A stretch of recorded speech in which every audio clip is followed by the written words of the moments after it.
Council meeting, redevelopment agency. Okay, sounds good. Thank you. Closed session agenda. Call to order, please. Mayor Pacheco, Here. Mayor Pro Tem Hodge, Here. Councilmember Romero, Here. Councilmember Arriola Fernandez, Councilmember Risen. We have a quorum, Mayor. Okay. Do the public comments. We had nobody signed. Okay, having no public comments, we're going to adjourn to closed session and return briefly. Thank you. We would have had time. We could even submit something. Call to order our regular session of this Calexico City Council, Calexico Redevelopment Successor Agency, Calexico Finance Authority. Call to order, please. Roll call. Mayor Pacheco, Here. Mayor Pro Tem Hodge, Here. Councilmember Romero, Here. Councilmember Arriola Fernandez, Here. Councilmember Risen. We have a quorum, Mayor. Thank you. Mr. Campos, would you lead us in the Pledge of Allegiance, please? If you repeat after me, pledge allegiance to the flag. I pledge allegiance to the flag of the United States of America and to the republic for which it stands, one nation, under God, indivisible, with liberty and justice for all. Mission statement. Together, we pledge to provide effective and efficient services in a courteous and respectful manner to improve the quality of life for all in our unique border community. Viva Calexico. Stay standing, please, as Elder Andrew McBride, Church of Jesus Christ of Latter-day Saints.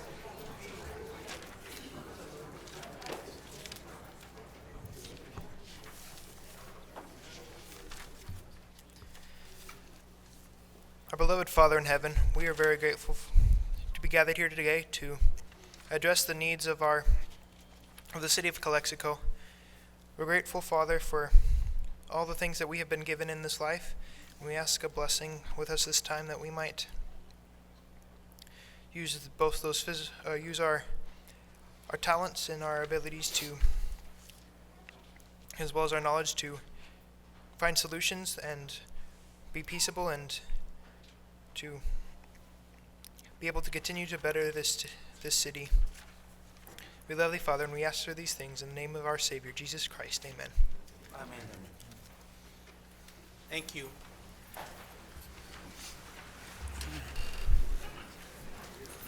I know, I need to take notes.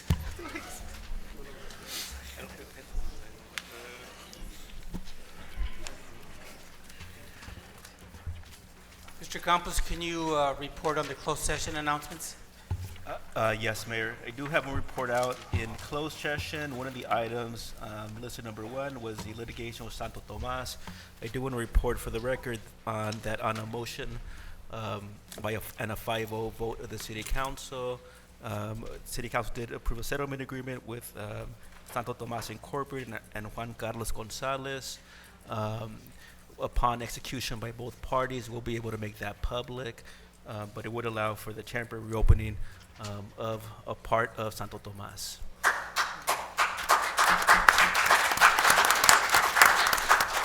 Spanish. Sí, y quería también reportar del closed session el tema número 1 de la litigación con Santo Tomás, que el concilio, un voto de 5-0, votó en favor de un acuerdo de resolver la litigación con Santo Tomás y Juan Carlos González. En cuanto se firme el acuerdo, se va a hacer público y el acuerdo da una manera de abrir parte del Santo Tomás. Y cuando se firme en total los partidos, entonces se va a hacer público y los detalles del acuerdo. Gracias. Thank you. Gracias.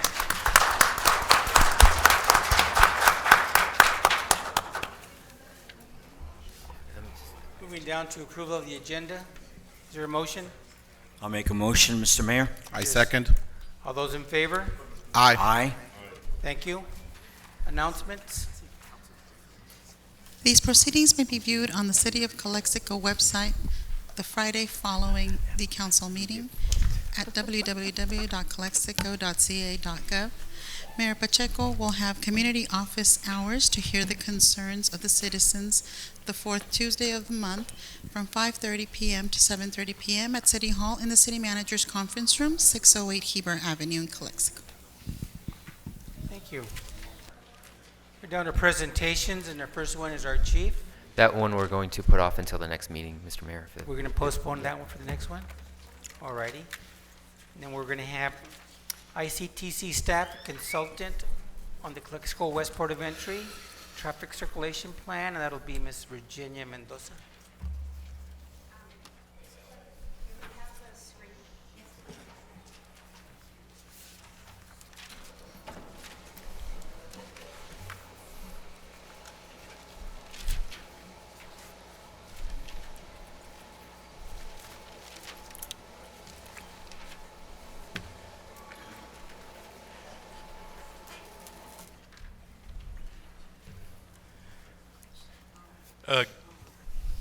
Good evening, ladies and gentlemen. I am not Virginia, as you can see, but she did ask me to come and say a few words right before her presentation.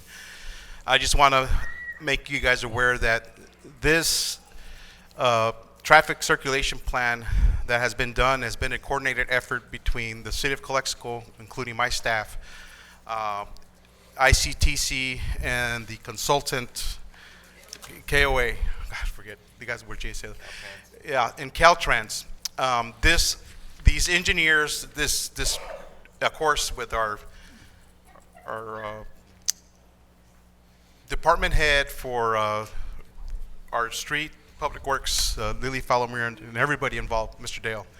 So this is not something everybody always throws it back that it's something that they think that I'm the one that gives all these orders or that Ms. Falomir does it or Mr. Dale. This is actually, you got over 100 years of experience worth of engineers that worked with not only the city, because Mr. Dale's an engineer, but you have Caltrans, ICTC, KOA engineers. So you got more than 100 years of experience. So the plans that I've been going through here and that this presentation is something that is well thought of and not something that is just made from one day to another. By having this in my department and for our city, our department, our city, we are looking at hopefully decreasing the cost of having a traffic controller controlling traffic on Per Avenue. We've spent close to $400,000 or a little bit over $400,000 almost every year. And ICTC was generous enough to give us a grant of $300,000. We're at 300, right? It was 150, or was it 450 now? 150 per year. They can't afford to keep on giving us money, and the city cannot afford to have that type of expenditure. So with this project that's coming to completion, hopefully the city will save some money so we can put it to use for other services other than just traffic mitigation. With that, I leave you with Ms. Virginia Mendoza with ICTC.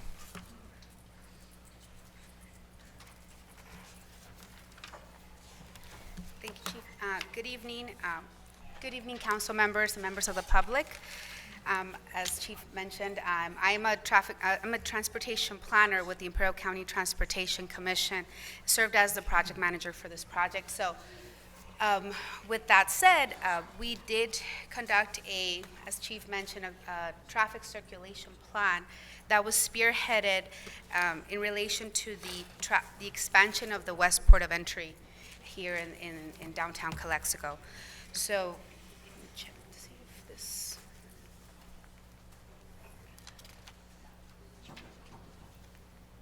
I'm having a little technical difficulties. Can you? Next slide, please. Thank you. We have just a quick overview of the project. We had we analyzed the traffic issues as Chief mentioned, relating to the opening of the expansion of the new port itself that's here in the downtown area. And our intention was to ensure that we had efficient traffic operations related to the expansion of this facility. Next slide, please. So the project team comprised, that led this effort primarily was the City of Calexico, the Imperial County Transportation Commission, serving as the project managers, Caltrans, who supported us with the funding. It was a grant fund that paid for this plan. And so the Southern California Association of Governments administered this contract. We also, and of course, our consultant was KOA Corporation. We did have active participation throughout this effort from the General Services Administration, who owns the port facility, as well as U.S. Customs and Border Protection, who operate the facility itself. Around the project timeline began in April of last year, and we're coming to completion this month. Next slide, please. So some of the project goals that we had were to have efficient mobility in this border region, to reduce traffic delays, to reduce the need to have, as Chief mentioned, reduce the need for traffic control staff, as well as provide traffic circulation strategies that would, as the port of entry implementation phases were completed. And as many of you may remember, we're looking at a total of 3 phases as it relates to this plan. First was the southbound opening that happened in September, and then we had northbound opening of the port, and then subsequently right now we're having the completion of the widening of Cesar Chavez that's coming to completion this month. Next slide, please.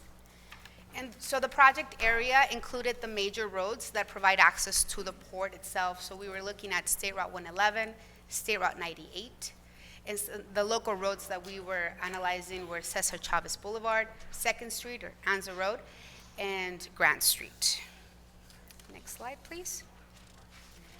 And as it relates to our public outreach plan, we had a very robust plan where we had a technical working group that met 5 times throughout the duration of this project.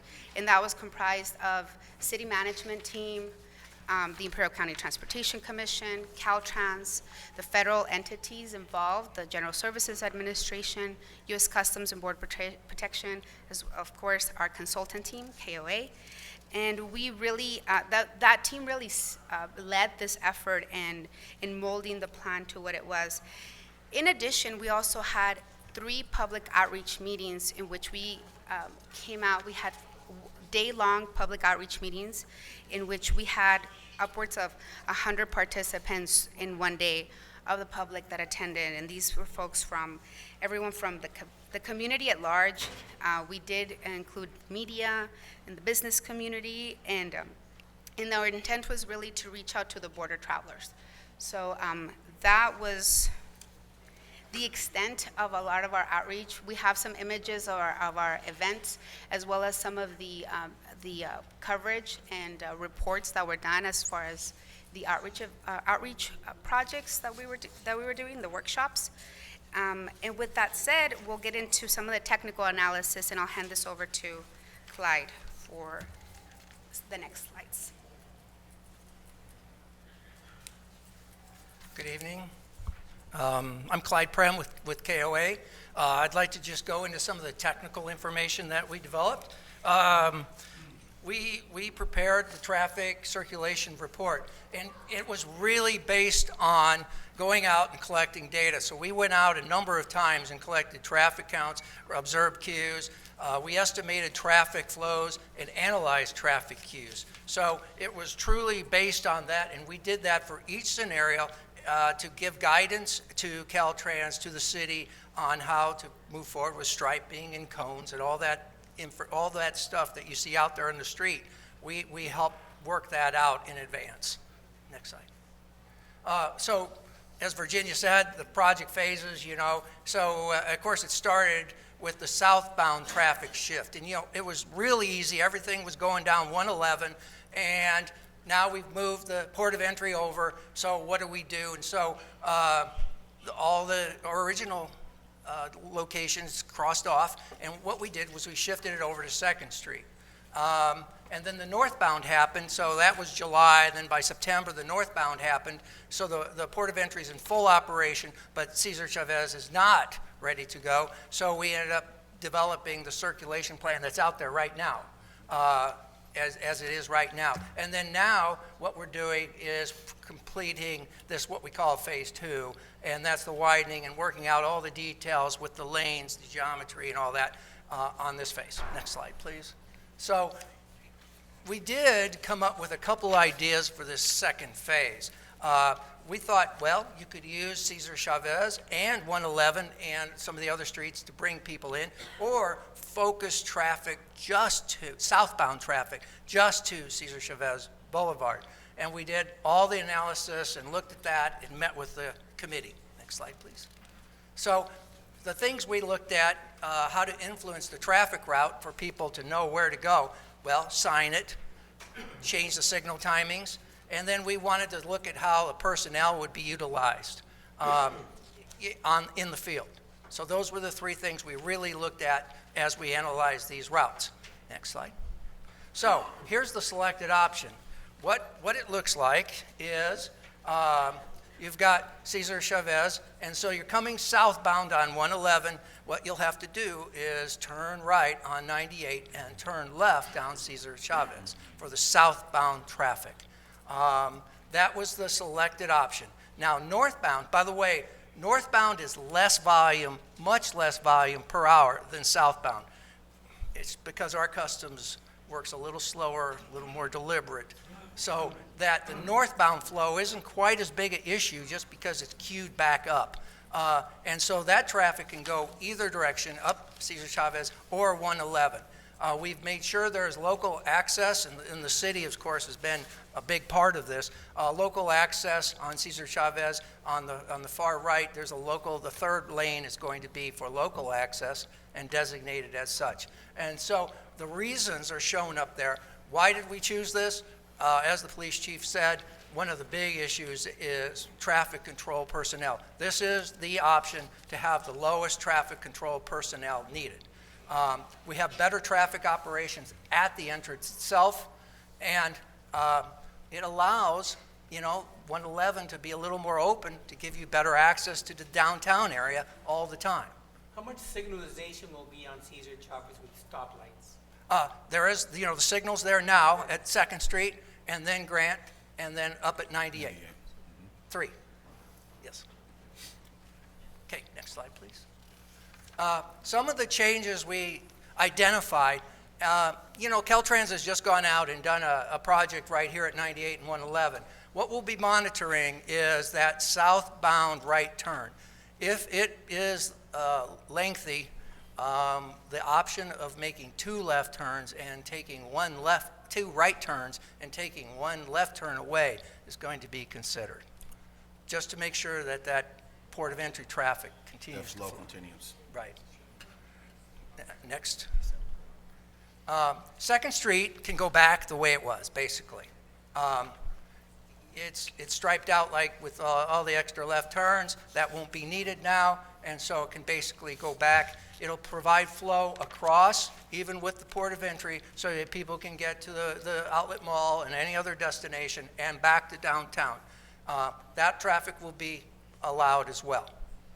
Currently, there's 1 lane going into the outlets. Okay, 2 now. Now, 2 now, yes. Okay.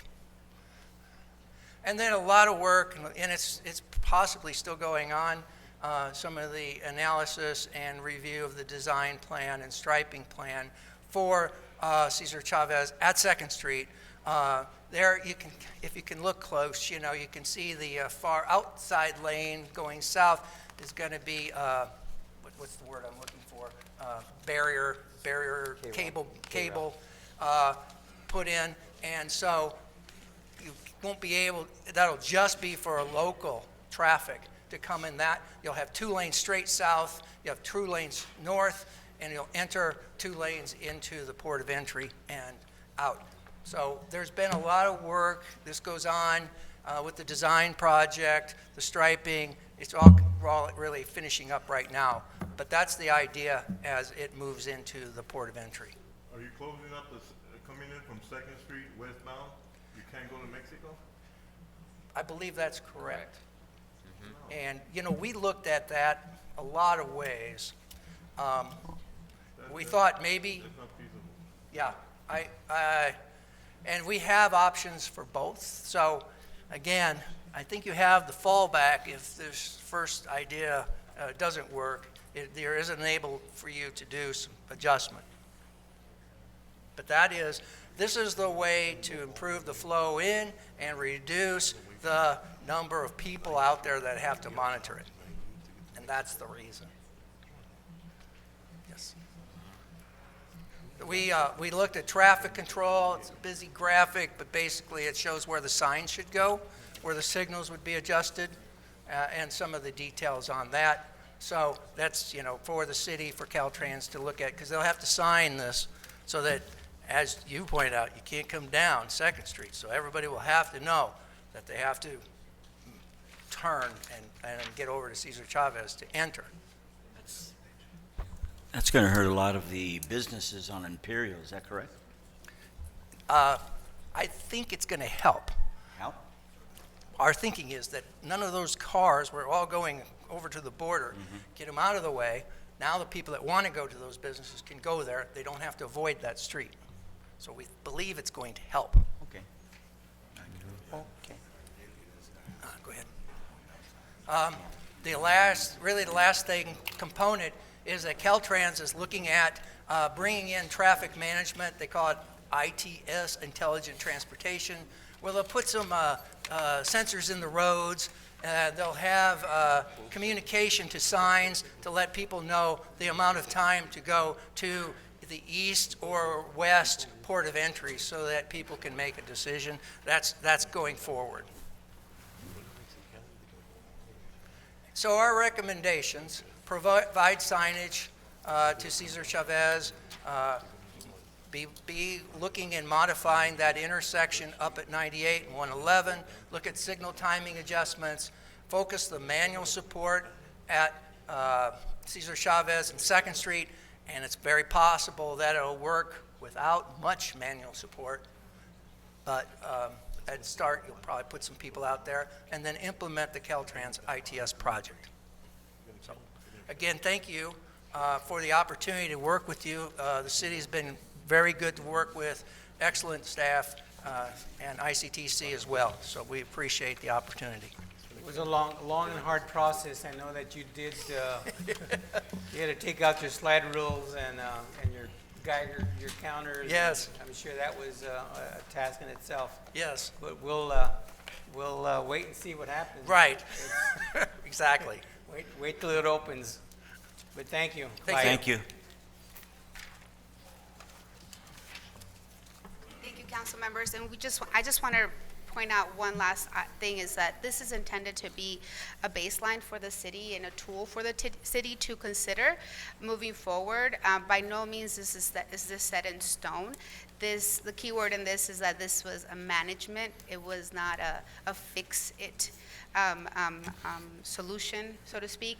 This is we were trying to utilize best practices and how to best manage the current conditions and the different phases that you're considering with the different infrastructure projects you have going on and will continue to have going as more funding is available to you and you continue on your efforts. So we just want to make sure that this is used as a tool, and I'm sure that the city management team will be continuing to analyze the conditions and make adjustments as necessary. So thank you for your time. Thank you. Thank you. Thank you very much. Excuse me, is this tentative excuse me, upon ma'am? approval of the council? No, council member, this is as an information item. The Imperial County Transportation Commission, as a grant awardee, will take action for purposes of approving for the grant purposes, but that's the intent. Ma'am, gentleman on the has a question, I guess. Well, I don't know. Sure. ¿Cuál es el plan que tienen ustedes para la César Chávez? Pero en diciembre pasados el tráfico llega hasta a la altura del Panteón aproximadamente. ¿Consideran ustedes que la César Chávez va a abastecer para todo este flujo de tráfico? ¿O cuál es su plan para mandar el tráfico a la 98 hacia la Football Place? ¿Se va a bloquear todo el tráfico ahí? ¿O van a poner van a hacer los dos carriles? ¿Cuál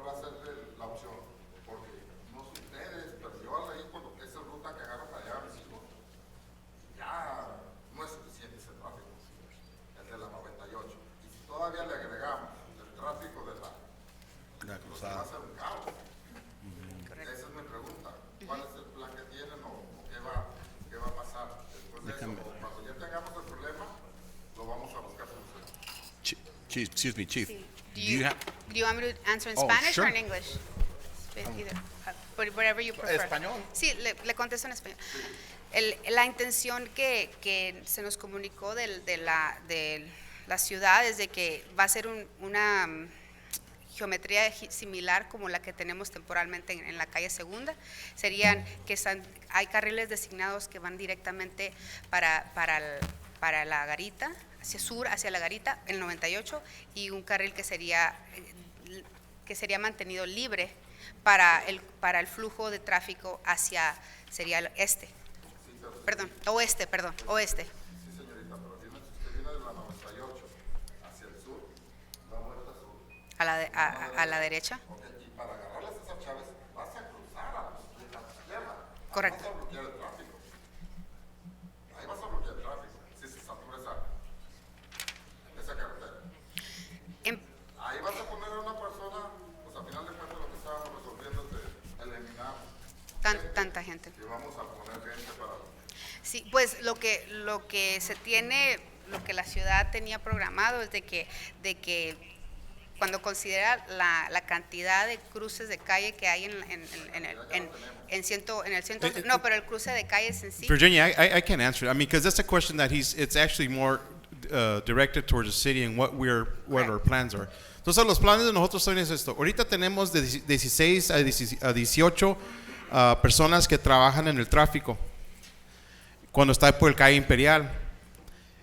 Con este diseño que hicieron, aunque mucha gente ven un cambio muy grande y que no se pensó, lo que va a hacer es que yo voy a poder tener a personas, dos personas en la calle Segunda y César Chávez, 2 en la Grant, mínimo 2 en la 98 y César Chávez, puedo poner otras 2 en la Ollie. Entonces eso ya van a ser como que 8 personas, compararlas a las 16 a 18 personas que necesitaba.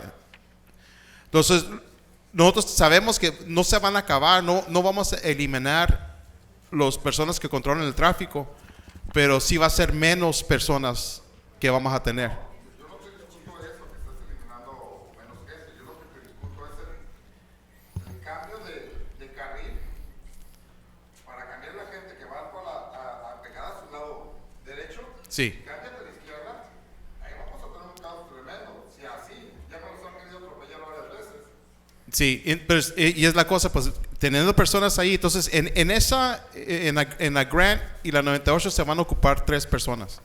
En la César Chávez y 98. Y lo que se va a hacer la cola, y se va a hacer la cola por los dos lados y vamos a llegar ahí. Una de las cosas que tengo yo que pude establecer es el administrador de la aduana.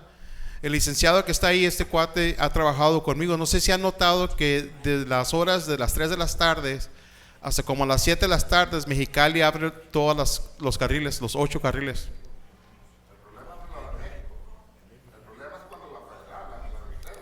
Y eso también. Y eso también, señor. En eso estamos trabajando con ellos. Yo ya hablé con el director de aquí de la garita, señor David Salazar, y estamos trabajando con él y han trabajado con nosotros. Y si ellos saben que el tráfico se está haciendo bastante largo, ese problema que hemos tenido nosotros en el pasado. Cuando hablé con el licenciado de la aduana mexicana, me dijo, la razón por qué se hacían las líneas tan largas era la persona que estaba administrador de la aduana, el administrador que estaba, era de México. Él los jueves salía de Mexicali hacia México y no regresaba hasta el lunes en la tarde. Él luego no dejaba que sus gentes abajo de él abrieran los carriles. Mientras yo estoy aquí y sea de Mexicali, yo tengo familiares, yo tengo amigos que me hablan cuando están haciendo cola, me dicen, oye, háblale, ¿qué está pasando? Entonces yo tengo presión de la ciudadanía de Mexicali a que abra. Y yo, como compromiso, mientras yo esté ahí, yo te voy a abrir eso. Entonces, él entró con AMLO, 6 años. Y ya para eso vamos a saber más o menos qué es lo que nos hace falta, qué es todo eso se puede cambiar. Si hay un problema donde tenemos que poner tráfico en los dos lados, en la Imperial y en la Grant, si se puede hacer y se va a tener que hacer, lo vamos a tener que hacer. lo vamos a tener que hacer. Pero por ahorita todo se va a correr por la César Chávez y va a ser más fácil a la tira que la agarren directamente para México que tratar de entrar por la Imperial y luego dar vuelta a la calle Segunda y luego dar otra vuelta. Esa vuelta que están dando ahorita para Mexicali es un desastre. La salida hacia el norte, hacia el sur, ¿tiene 3 carriles o 2 carriles nada más? Son 3, pero el Customs está bloqueando una línea ahorita.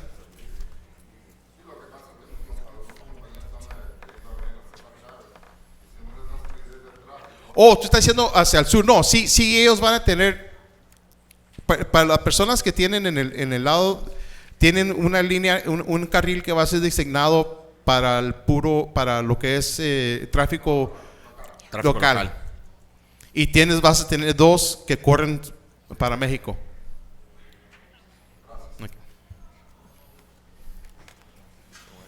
Thank you.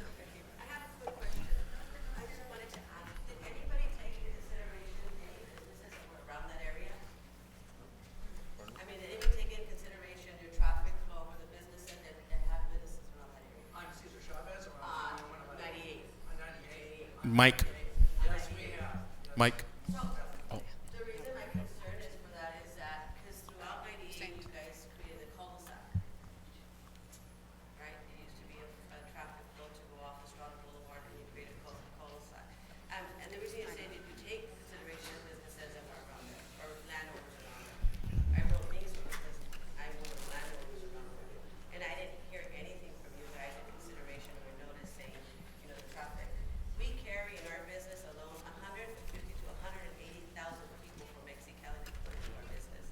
The only street that we're gonna have business to come into is gonna be Ollie. I remember I talked to you about this, it's gonna be Ollie. There's no more traffic flow there.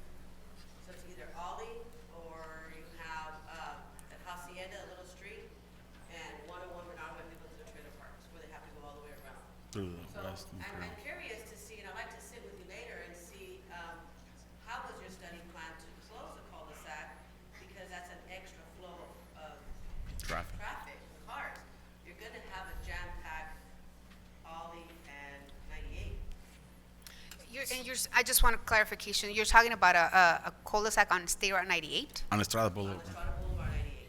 You created And- a cul-de-sac. That was changed for the Caltrans project. That was It- Caltrans, right? Yeah, that's a Yeah, right behind the Caltrans. post That's a office. Caltrans project that would be, it was outside of this. Interesting to see how your traffic flow is gonna run there, because just exactly how he's saying, that traffic flow there on 98, for people who have businesses around there, for us, it's gonna be jammed. And basically, we carry 180,000 people a year, and that is gonna be jam-packed. We're only gonna have Ollie to do business. I remember I talked to you about that when Caltrans came in, but I am speaking with Caltrans right now. We're Okay. gonna do another traffic study for Calexico, and then hopefully they can work together with you guys before this will And I have a concern on that Second Street. The more spaces to go into Mexico, the more entrance, the less flow, the less people. They're gonna use all 3 of them. There's people that live here on Anaya Street, that's on the east side. You're telling me they gotta go all the way to 98 to go to Mexico? Doesn't make sense. We want them to come downtown, and from there, they can go into Mexico. We need that one, the road going into Mexico from downtown. And I think we should relook at that. And I think, yeah, and a part of the focus, and Yeah, the city manager could attest that the focus of this was considering the peak periods. So this is to best manage these peak periods of delays. So during non-peak periods, there will be access from Second the- Street? Yeah, from different points. Second Street, I believe it's being deterred, right, but that's based on city management's request, just in order to best utilize the traffic controllers. But at this point, there will be access from different access points during non-peak periods. Is that correct? we must open at least No. one lane. Well, we'll check it, keep an eye on it, see Yes. what's going on, and it's going to affect downtown, and we'll report back. Thank you. Thank you for the update. Thank you. Thank you. Thank you, Chief.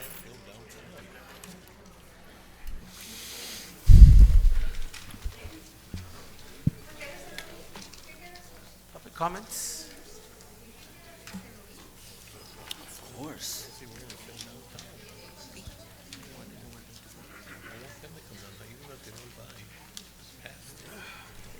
Just turn it on.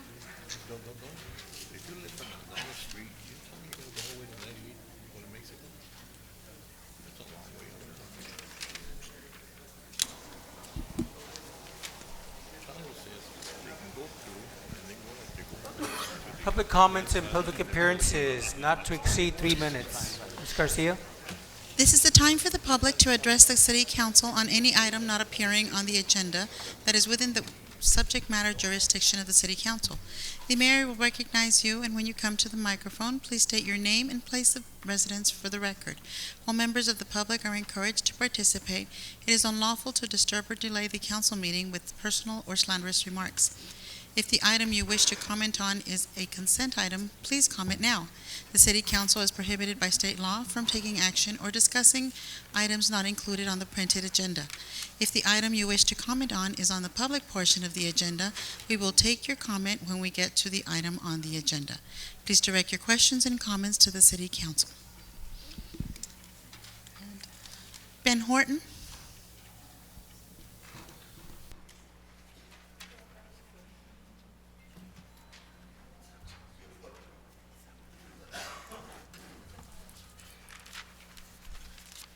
Mr. Mayor, distinguished members of the City Council and the City of Calexico. One of the things that I want to talk about is city pride. I think we all are conscious of that. We understand it. For different reasons, we have an idea of what we consider city pride. Today I'm going to talk about something that's dear to my heart. Tomorrow is June the 6th. 75 years ago, the greatest generation fought on D-Day. It was something that we should all remember and understand what took place. And the reason I say that, it hardens me because my father fought in the Second World War. When I drive by the city, it hardens me to see that our Veterans Memorial looks the way it does. I'm not saying that it has to be operational with water flowing from it. That's one of the attributes that it has. But we could at least have a little bit of pride as a city to keep it clean. We didn't do very much for Memorial Day, and that's where we honor our veterans, what took place and what they gave. And that's why they call it Memorial Day. Tomorrow, a lot of us are sitting here because a lot of veterans who are in their 90s today fought on D-Day to free Europe and to free the free world so we could go forward. That's one point. I'm going to end with that. Let everybody decide what they feel within themselves. Another thing is, I had talked to our gracious mayor about mattresses being dropped off at Crossroads Center. Well, a couple of days ago, I have to clean up again, and this time it's tires. Each time I clean up, it costs Crossroads Center $150 to clean it up. It has to be delivered. Now, I could probably just go and dump it in somebody else's lap. Of course, I'll probably get caught on that looking for it, and I'll get fined more. But that's one thing that I want to say, that I hope that the council can find a way where our company that handles our trash could leave a container, not just once in a moment, but every weekly, so they could clean up the mess. Because I'm sure all of us see when you're driving through your city, tires, mattresses, things like that are laying out there because nobody had a means to dispose of it. That's another point. I gave the council a copy of the receipt. There's something else I left with them. It says Total Community Development Model. This is a blueprint, not saying that we all have to look at it and say it's etched in stone, but this is more of a blueprint where we could do something for our communities. We all are part of this community. We take self-pride when we walk out in our community. That's why we live here, we work here, we do whatever we may here. I see the pride that certain people have about their businesses. That's pride. I hope that the city will look at it and say, let's have pride of ourselves. Let's keep our community clean and motivate our businesses to have a safe place to work and to live. Thank you very much. Thank you.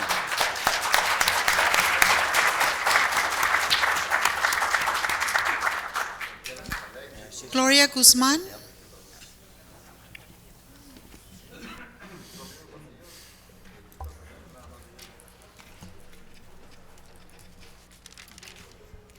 Good evening, everyone, citizens, city council members. My name is Gloria Guzman, and I am also a Calexico resident. I'm a student, I'm a full-time employer, and I rescue cats. So yes, I feed stray cats too, and I am aware of the feeding ban, but I'm also fixing them and promoting spaying and neutering for these community cats that you see, at night or early in the mornings via the humane method for trap, neuter, return, TNR. I'm not gonna get tired until something gets done. Myself and other 4 women in the city, 1 RN, 1 property manager, and 2 retired ladies, and another student, and myself, with the help of other organizations outside the valley, have been trapping, neutering, and returning these cats at our own expenses. And although I know it is our choice, in short, there's so much or so little that 5 people can do in the city to control the entire cat population. I am aware that the fine is, it's coming, it's around the corner, but that's not the solution, and I brought this up before. Not feeding an animal is not gonna prevent from the animal of reproducing. So today I came to emphasize on the need that the city has not yet implemented this or done anything about it. I can show you endless of text messages, voice calls, social media messages as well, and I'm sure that the animal control facility has had these issues before in the past, but just because they have stopped trapping the cats, the problem is still there. It hasn't disappeared, so I want you to take into consideration, if you think about it, think about a 70-year-old man who's supposed to carry a feral cat and take it to a veterinarian. First of all, they lack transportation. Perhaps they might be disabled. Second of all, there's only like 2 vets in the valley. Our vets are actually leaving our valley. And again, these are unsocialized cats. I just want to, point out that there's other issues, bigger. Instead of fining people for feeding animals or of what, like $250, $300, if we all get out right now of this hall and we look, towards the grass area, I think that's a bigger issue, homelessness, and I think that should be taken care of as well. I don't feel safe, running, or you don't see kids anymore, so I think the shift in focus should be different. The money that was being used for euthanasia in the past can actually be used for fixing these animals. Like I've mentioned before, it is a cost-effective program, and I'm not asking to bring the money, as a whole, all at once. We can do it by sections, and I've discussed this before with the chief, or by areas, or by dates, or whatever. But we do have to come up with a solution, and hopefully a plan for not just helping the community cats. This is not about the cats, but also about the people, our lower income family members and senior citizens. So I hope, you take that into consideration again. Thank you. Thank you. Thank you, Gloria.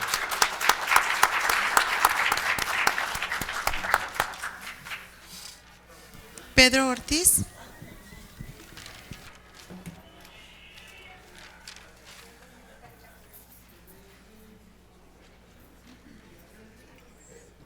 Buenas tardes, mi nombre es Pedro Ortiz.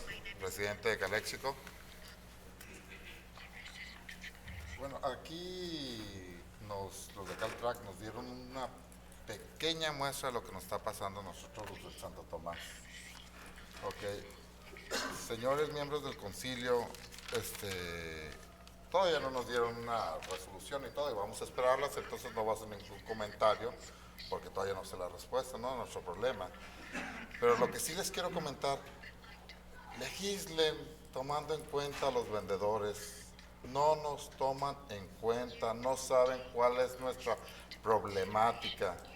La mayoría de los vendedores son de la tercera edad, casi el 50%, y ustedes no se han dado ni siquiera una vuelta, porque ahorita no está abierto Santo Tomás, ¿no?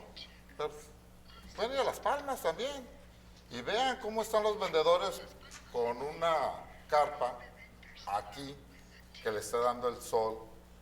Todo. No nos pueden poner a hacer eso nosotros en media calle. Es muy difícil. Las temperaturas son, próximos días son a 3 cifras ya. Pasan los 100. Pasan los 100. Y ponerte con una lona aquí abajo a trabajar es algo insoportable, señores. Entonces, yo los invito que vayan con nosotros, que vayan a platicar realmente con el vendedor, que vayan, no que vengamos nosotros, porque la función de ustedes es ir a buscar el pueblo, así como cuando fueron a buscar el voto de nosotros, sigan yendo a buscarnos, sigan yendo a ver cómo trabajamos, cómo vivimos, y pregúntenos, porque ahorita ya no va ni uno, pregúntenos cuáles son sus problemas, cómo le están sufriendo. Ya no lo hacen, señores. Otro problema, ya se lo comenté al señor Pacheco y aquí al señor Dale. Hace aproximadamente 15 días, en la calle Cold Road, me paró un carro se me acercó y vino y me dio una bolsa con un recibo de $80 y traía una onza de marihuana. Llegó preguntándome, José, me confundió con una persona, no sé si traía el mismo color de carro que yo o no sé qué, pero la persona me buscó, llegó, se me acercó José y me entregó la bolsa, me dio una onza de marihuana y me daba un recibo por $80. Lo que hicieron de la marihuana, de acuerdo, fue un problema que nosotros no pusimos atención, no votamos, de mi parte me pasó de noche. Esa es mi responsabilidad. Pero, señores, es consecuencia de lo que ya se hizo y la responsabilidad de ustedes es buscar una solución para ese problema que está surgiendo. El mercado negro se va a disparar. Si no está permitido todavía venderlo así, ya está pasando y tienen que encontrar una solución ya. No hasta que los índices de drogadicción de nuestros hijos o de la mayoría de la gente de Calexico se disparen. Por favor. Gracias. Gracias, Pedro.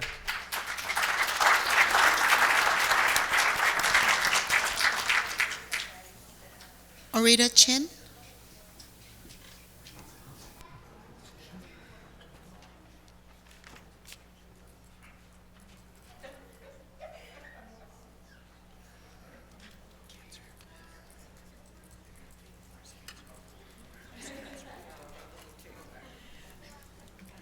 Good evening to the mayor and members of the council and, of course, residents of Calexico. My name is Orita Chin.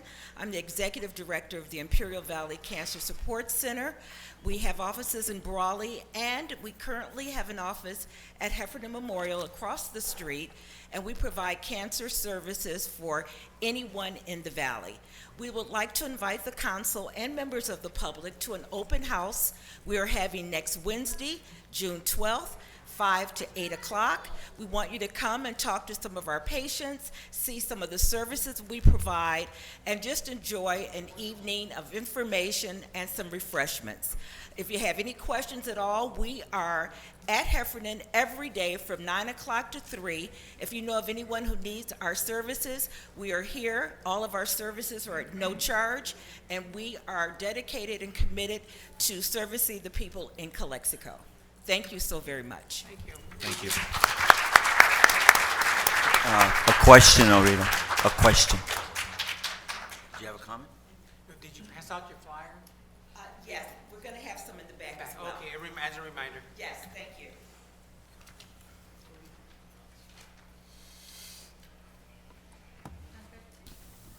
Alberto Alviso.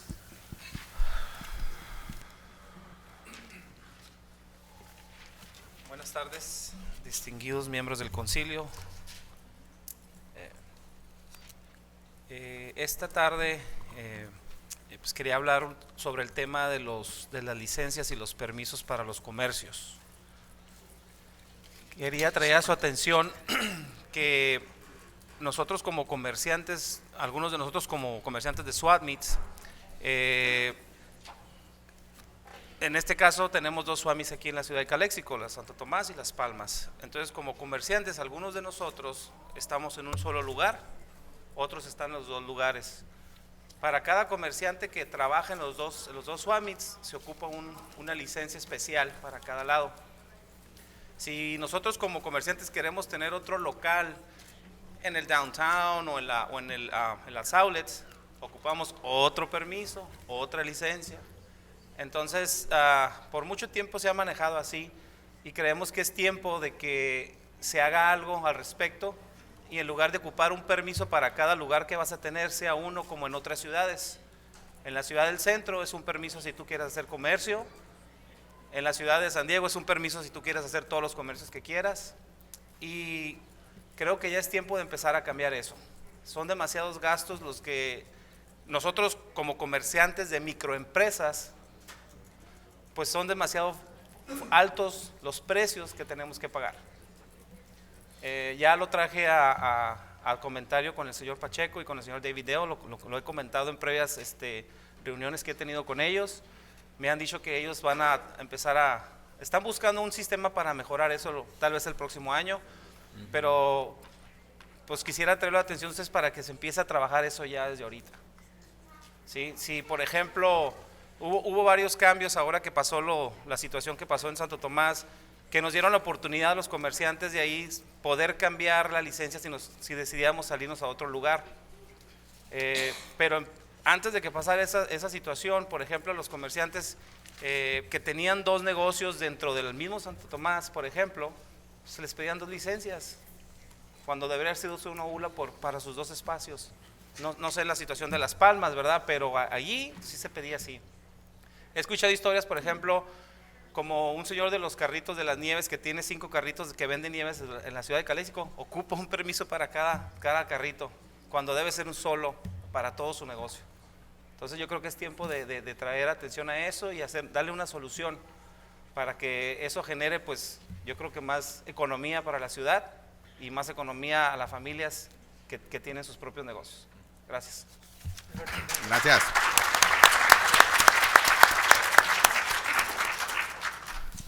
Mr. Kim?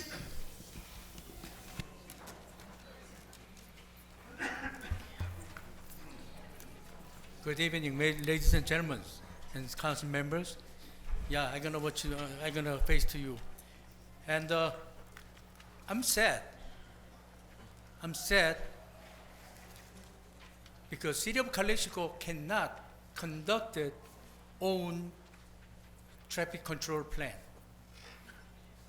We let the city, our job to the county take over.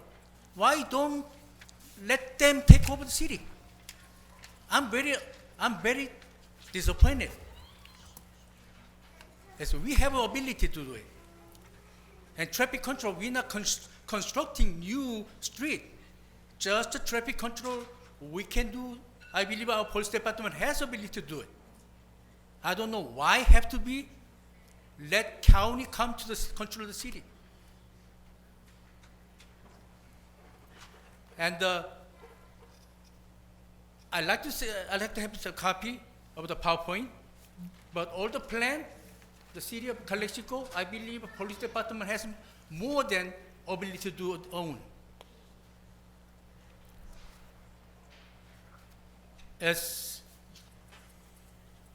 And also, I'm happy to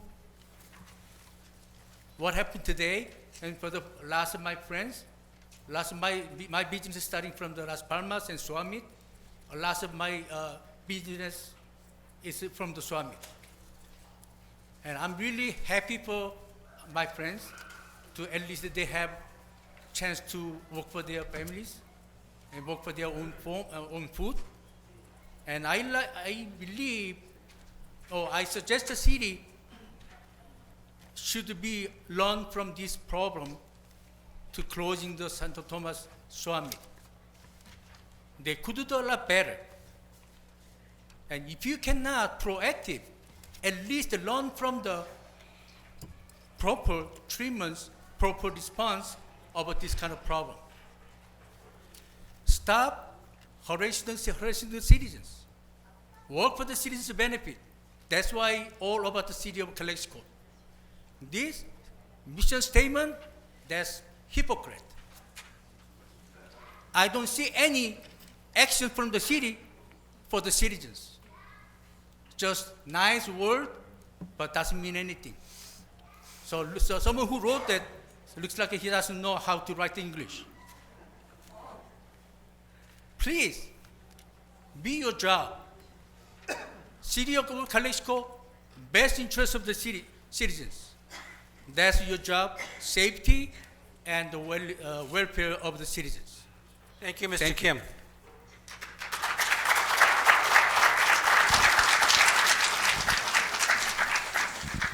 Brenda Martinez.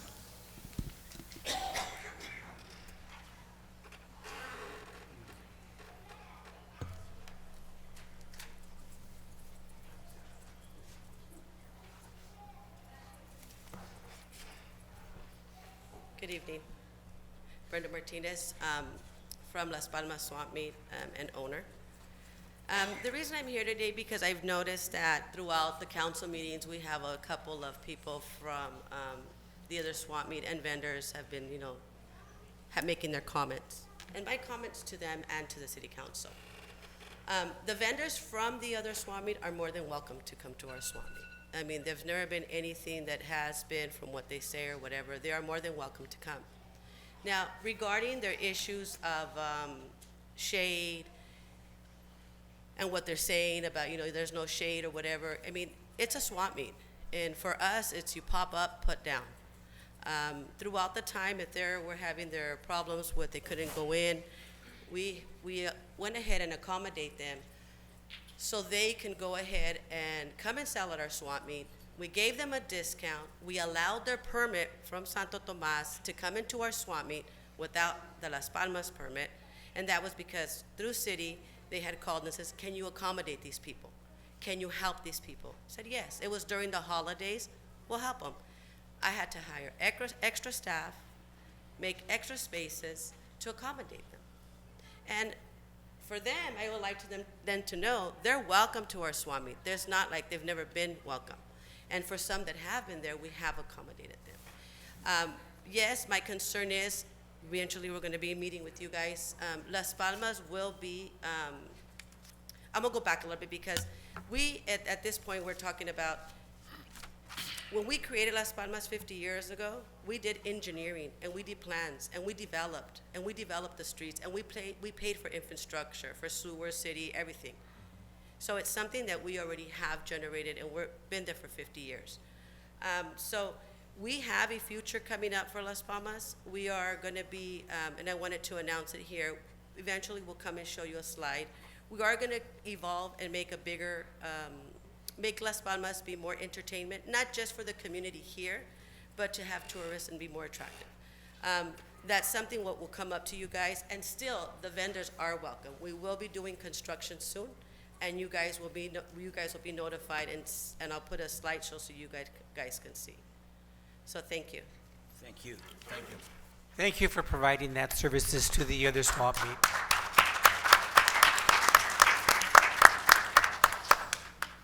Renison. I'm old, so it takes me a while to get there. Honorable City Council, Honorable Mayor, City Manager, Carlos, hi, nice seeing you guys. I always said that I would never come back here unless I really had something to say. but you're going to see me probably more often now. You know, there's a rule of the state of California, you're supposed to stay away for a year, but I've been off city council since 2010?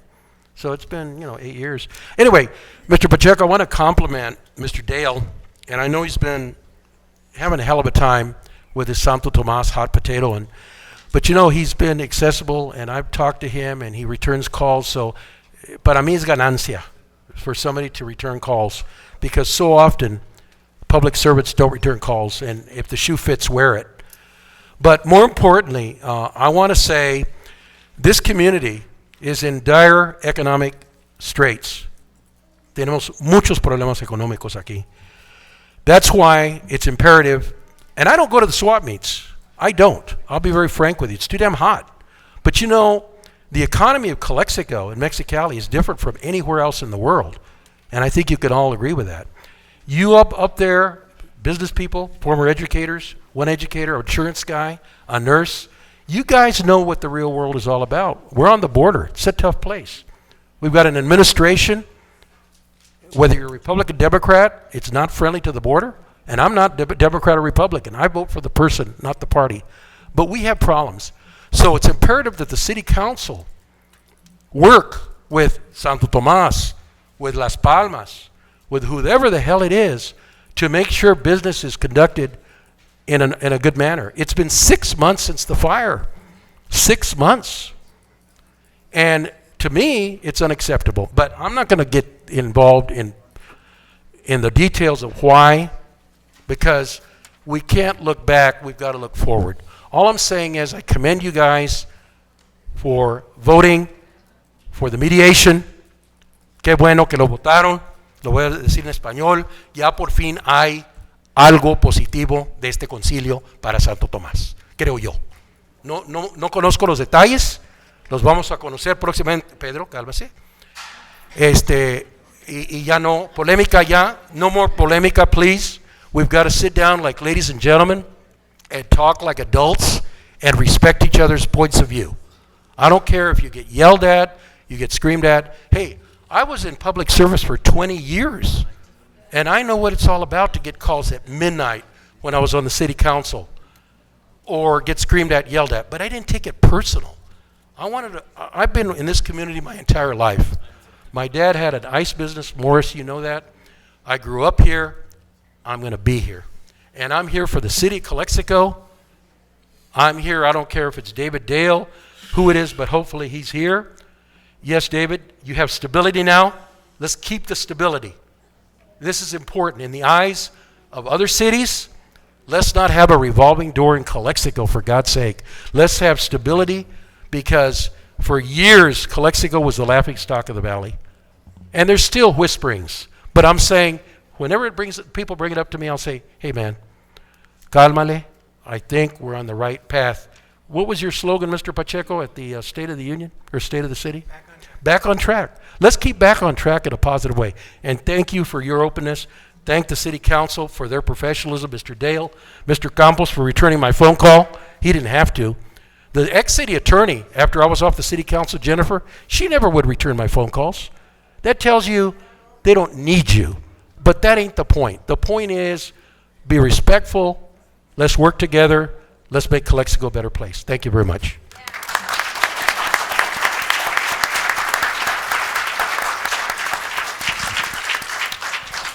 Chief Gerardo. Thank you, John R.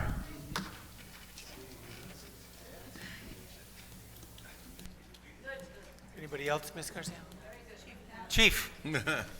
Well, I actually did a note this time around because I didn't want people to say that I'm getting special treatment. So I just want to tell you guys something. I've been with the city of Calexico, was born and raised here, and I served my city since I was an explorer. I rose up the ranks. I have 35 years with the city of Calexico total time. I grew up with the city.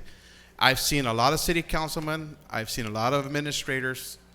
I've seen city managers left and right. I myself have gone through probably like 12 chiefs in my whole 29 years as a police officer, 35 total as an explorer. I'm not here to resign either, Mr. Dale. Don't think I'm going to do that, because they're going to have to drag me out of here. I'm not leaving Calexico until I fix the police department. One of the things that I wanted to mention to you guys, that Mr. Horton, I do understand that we should have something for Memorial Day, but I was honored this year to be the keynote speaker at the memorial ceremonies at the cemetery. The VFW, the Baja Runners called me and they asked me, and I gave a real quick history on what it meant to me to be going to the Memorial Day festivities. As your dad was a World War II veteran. My dad was a Korean War veteran. And my dad used to take me to those Memorial Day events and veterans events every year as a kid. So it became a tradition. I too take my kids and I invite people. As I looked down to the right of me, when I was over there, it dawned on me that there's a lot of people there that I grew up with. Unbeknownst to me, I never really paid attention, but a lot of veterans from Calexico that are no longer with us. And just to name a few, I remember I mentioned Mr. Farrell, who was a World War II veteran, Mr. Chirin Platero, Korean War veteran, Mr. Willie Figueroa, Vietnam War. A lot of these people, which I was telling the survivors of the Memorial Day event, was that a little bit of them died when they served in the war. And as our troops come back from Afghanistan and Iraq, I also encourage them to reach out to their legislative bodies to try to help the veterans. There should be no homeless veteran. There should be no veteran without health care. That's what I said over there. That's one part of what I have to say today. That I did attend, and you reminded me, Mr. Horton, because a lot of people knew, a lot of people didn't know, and it was an honor. I'm living my dream right now. Honor being a police chief, honor to being able to speak in front of veterans who I grew up alongside and their family members, surviving family members that still go to those ceremonies. It's a dream for me, and I will fight for Calexico. You guys have to understand that the city of Calexico is not out of the financial crisis that we faced 3-4 years ago. We're slowly recovering. Mr. Kim, I want to thank you for having a lot of respect for the city of Calexico Police Department. I know we can handle the traffic situation. The problem is, I prefer to spend $300,000 of the $400,000 that we spend hiring 3 more police officers or 2 officers and a dispatcher, instead of having somebody stand out there in the middle of the day in the heat controlling traffic. This is something that we're going to try. Something that I tell Mr. Dale and I've told Mr. Figueroa is that I'm the type of person that likes to try things. You tell me we can't do something, I say let's try it. If we can't do it, then we can't do it. But I like to try things first. That's me. That's who I am. And I speak from the heart. If it's something that we need to try to make things better for the city and for our residents, let's do it. If it works, okay. If it doesn't, we tried. I don't like to sit on the sidelines saying, well, what if we do this? What if we did that? What if we did the other? I'll try it. Mr. Kim, again, I said, I know we can handle it, the traffic, but I don't want to spend another $400,000 just in traffic control. I want to be able to use it for something that means for, some neighborhood watch, some anti-drug campaigns, more police officers. That's what we need it for. I want to wish you all a safe good night. Be safe out there. Please don't text and drive. I see a lot of people doing that. It's very dangerous. Thank you. Thank you, Chief. Thank you, Chief. Gabriela Uribe.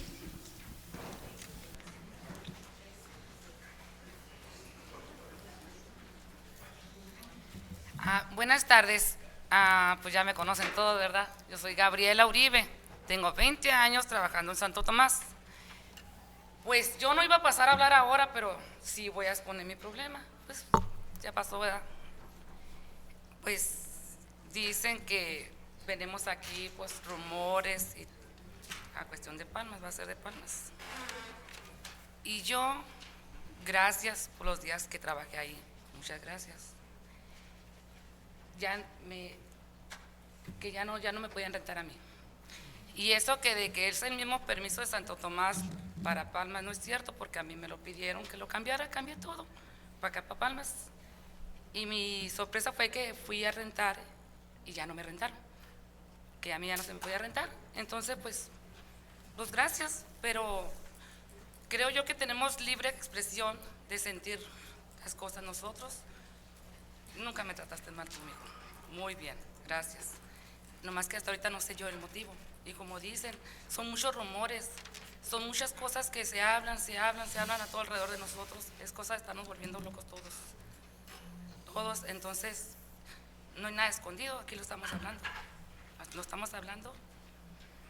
Y es, como le digo, es la misma, la licencia de allá la tuve que cambiar para acá, entonces ya ahorita me quedé con la licencia de Palmas, que en Palmas ya no me rentaron, ¿verdad? Entonces por eso yo vengo aquí, que yo no la conocía a usted, señora, mucho gusto conocerla, ¿verdad? Y como le digo, gracias. Sí, mire, Brenda, pero tiene que hablar con su personal. No digo nada, Cristian. Gracias, mijo. Sí tiene que hablar. Hay mucha gente que está bien trabajando y todo eso, pero se queja mucho del personal. Y no lo hablan aquí por lo mismo, porque no haga represalias. Claro que sí. Sí. No. Claro. Sí. Claro que sí, claro Gabriela, que sí, si señora. es algo para Sí. nosotros, Sí, gracias. eso es personal Sí, ya. no, pues Sí. yo pido disculpas por si algo, ¿verdad? Estamos todos, todos, es libre expresión. Gracias. Yo les doy las gracias. Gracias. Y también, señores, pues mi licencia, ¿me la van a poder cambiar? ¿Me van a ayudar para cambiarla para Santo Tomás? Vamos a hacer un arreglo con el Sí. Mr. Claro. Hale para hablar. Sí. Claro, sí. Como Gracias. concilio tomaremos una dirección para Sí. poder facilitarles. Sí, esto. gracias, No hay gracias. problema. Gracias. Gracias, Gabriela.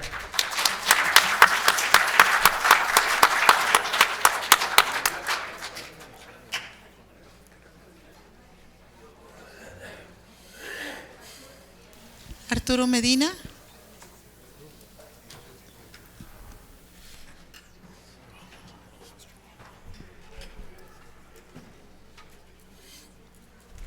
Good evening, everyone.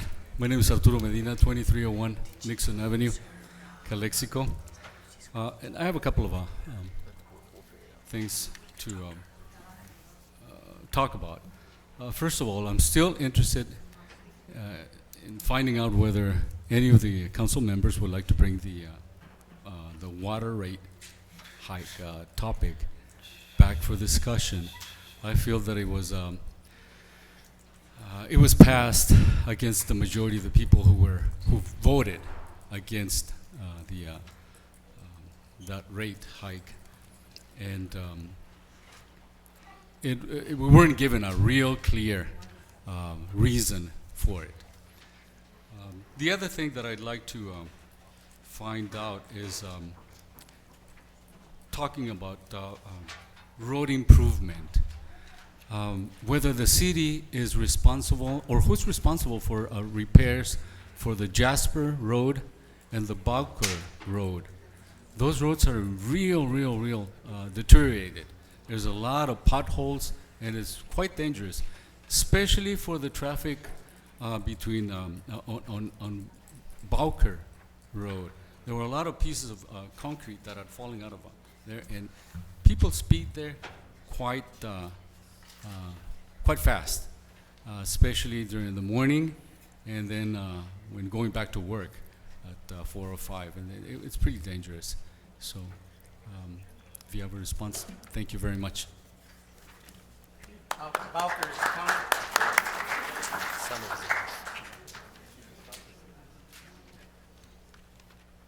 Tony Pimentel.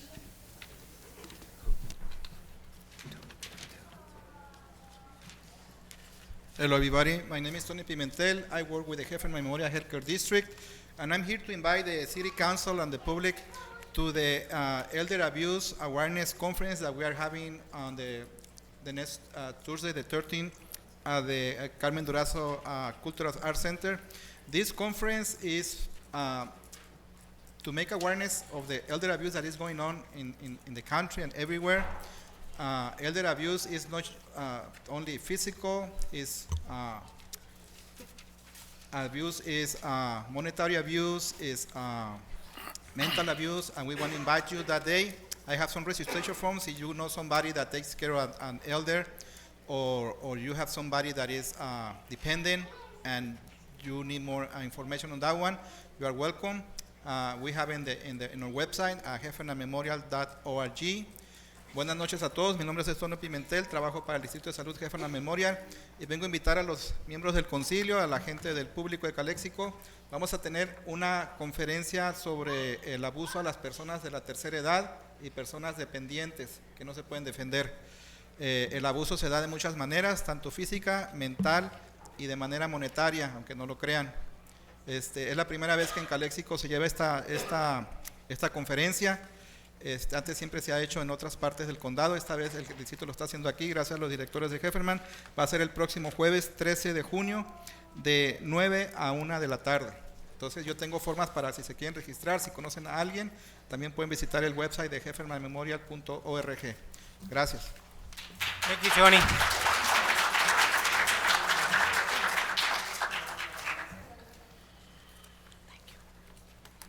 That's all, Mayor.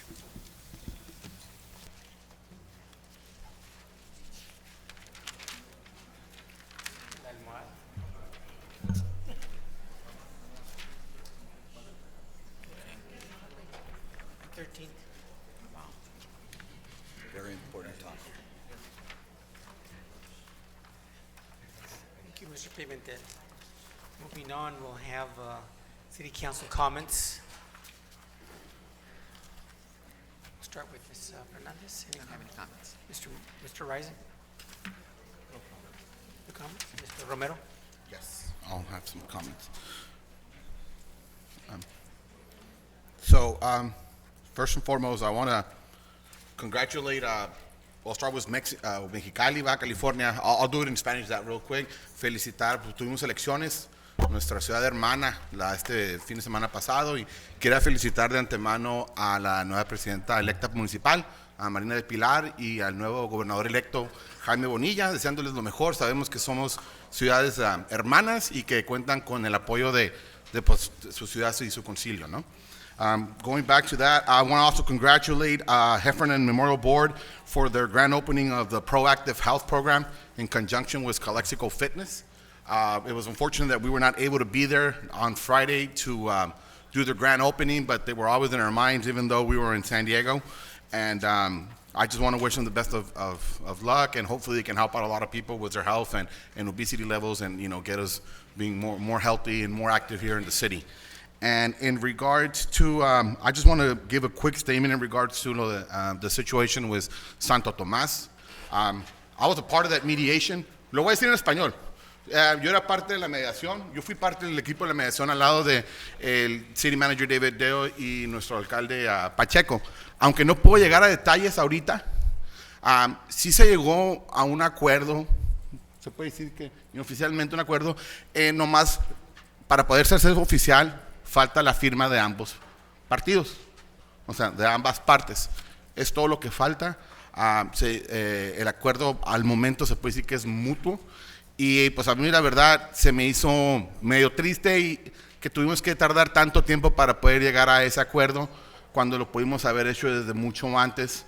Y yo sí siento que el concilio y la administración de la ciudad estuvo con toda la disposición de poder haber llegado a algo mucho más rápido y no tener que haber esperado hasta ahora, y más que ya está llegando el clima caliente, se está poniendo un poco insoportable estar afuera, porque sí obviamente sí se las afecta. Yo he ido al Santo Tomás, yo compré mi lavadora y mi secadora en Santo Tomás.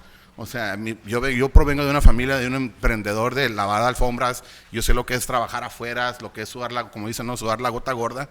Y la verdad sí los entiendo, y es por eso que hemos querido poder llegar a una solución. Y una cosa más también que les quiero decir es que en base a seguimos adelante con esto y esperemos que todo se arregle y que todo sea positivo al final. No quiero que se sientan que nomás les estamos apuntando el dedo a ustedes, porque esa no es por lo que estamos haciendo aquí. Simple y sencillamente estamos tratando de ser lo más correcto posible.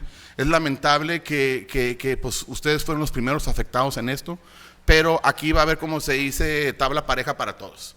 y eso incluye ambos SWAT meets. En este caso tenemos aquí a la dueña de Las Palmas en representación, y no quiero que se sientan que esto es algo que se les está haciendo un ataque personal.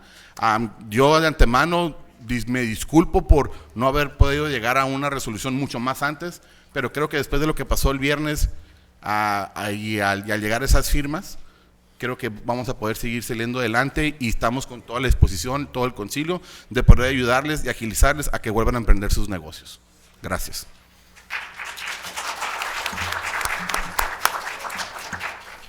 Mr. Hodge. Yes.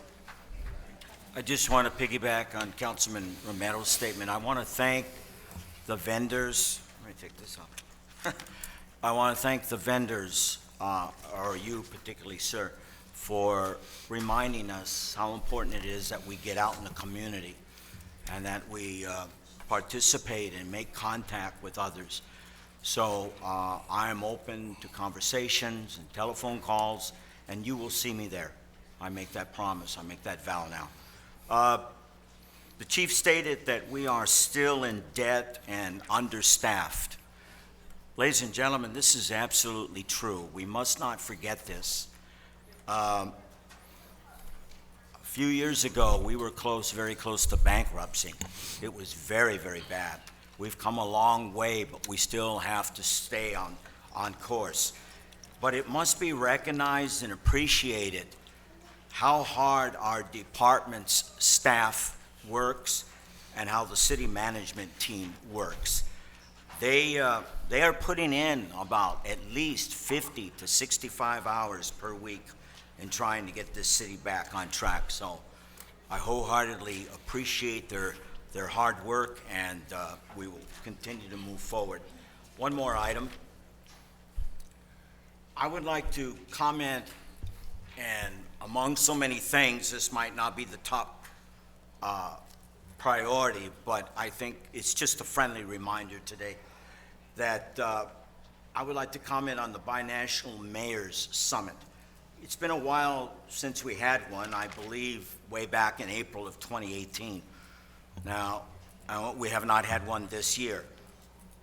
We should not abandon this important summit that strengthens ties with Mexicali and that can possibly bring economic development here in Calexico and Yuma in the Imperial Valley.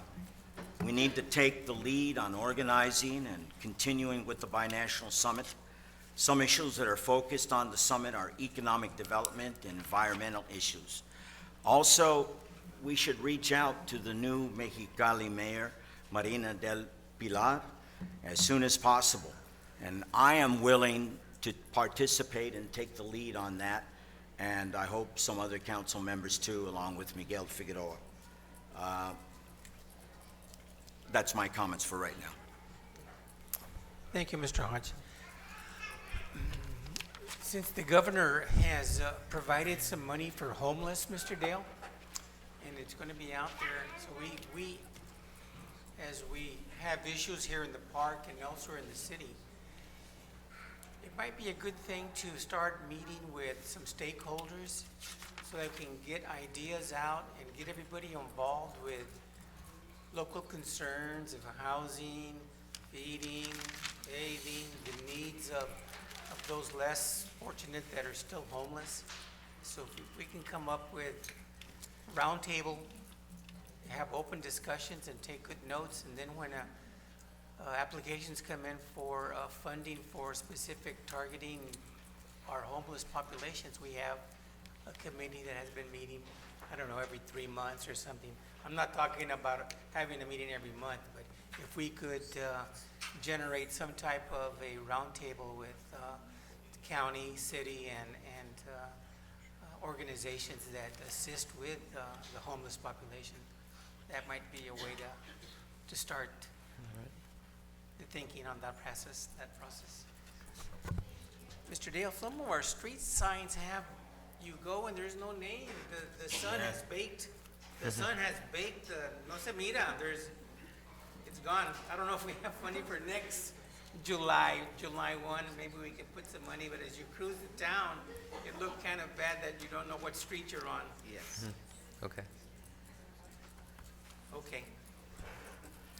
Thank you. And my sentiments again with Mr. Romero and Mr. Hodge on Santo Tomas and with Las Palmas. It's still an issue. We're working. We really are. Thank you. Consent agenda. I'm sorry. City managers, you got anything for us, Mr. Dale? Other than Cesar Chavez opened full lanes this morning, it's painted out, everything is going. We still have a number of punch list items to repair and fix and do. We do want to say that we want to have a ribbon cutting on June 25th, which is a Tuesday at 9 a.m. Hey. That's very good.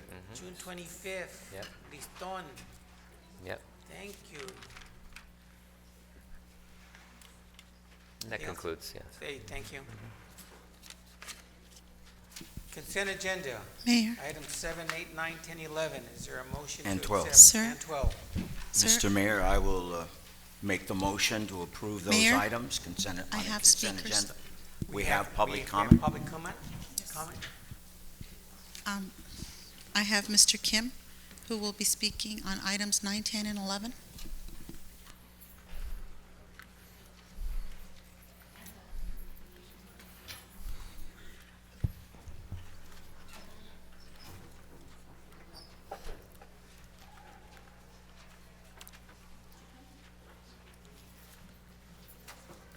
Which items? Number 9? Item number 9. Well, I'm gonna save the time to speak more because I have very irritating agenda number 9.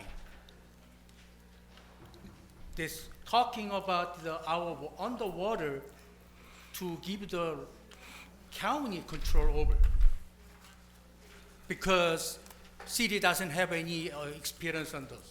It's understandable. We never had the underwater well or tank, whatever. We didn't have a chance to have it. But underwater is the future resource of the water for the whole city or the world. Because worldwide they have water issues. Pretty soon we're going to have the underwater is gold, another resource too. We can have the water. It's giving to the county. Come on. As whoever wants to use it, they're going to be applied anyways. We can use the fees to get the consultant until we're learning through the consultant, then we can have our own. I don't know why we have to give the county the right to control, come into the city, and our future resource. People wondering why Calexico is shrinking. I'm telling them because just like this, our resource, we're giving away to somebody, not taking a benefit ourselves.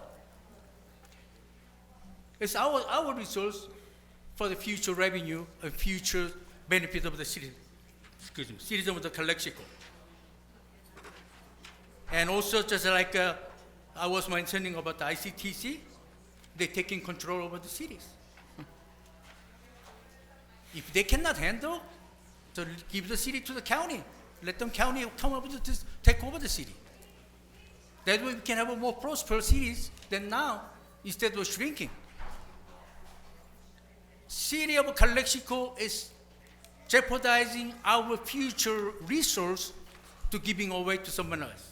Just like they give them $7 million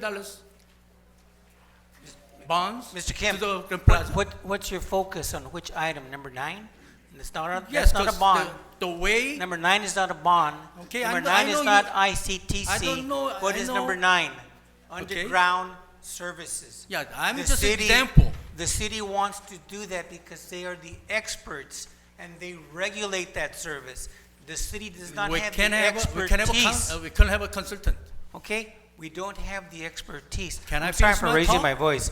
Can I but- take my talk? But, well, you jumped 3 items, Mr. Kim. No, I'm You not went jumping to the items. ICTC. I'm just talking about how bad City of Calexico is doing it.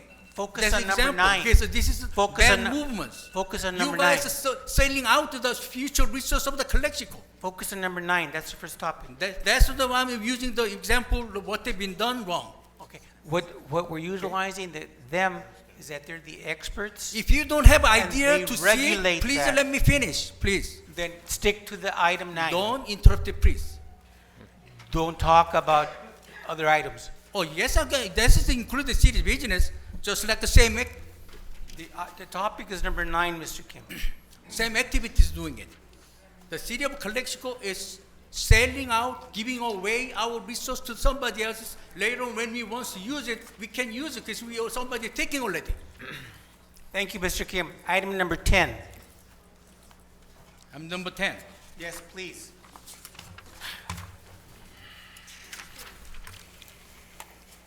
IBC work study. What's wrong Please with don't that? interrupt it. Thank you. It's a good program. Oh. It's a good program. We should support this one. Open all the positions, not only certain limited positions. So let the young people get the job experience. At the same time, City of Calexico, some part-timers on some short of the hands, we can take care of it. Let them have the experience. They might gonna have a job from the cities, or might gonna have a job from other cities or outside. Just like we need to have a more. Even they can say have experience like the police, fire departments, all the sectors. Open to them to get the experience. Thank you. Item number 11.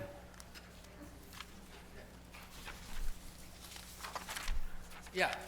So that's, I believe that item number 11 is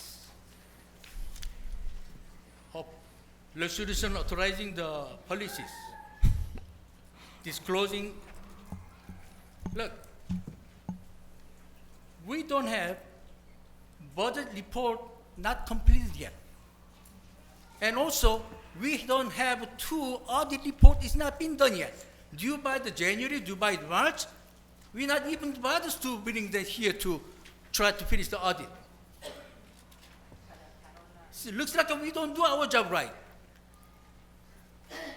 Only job, City of Calexico know how to harassing the people, citizens, but they don't know how to their duties, they're responsible. So when you approve this one, please, there's a lot of things is not we have a policies, but not implemented, not executed. We are short of a lot of things we supposed to do it, we're not doing it.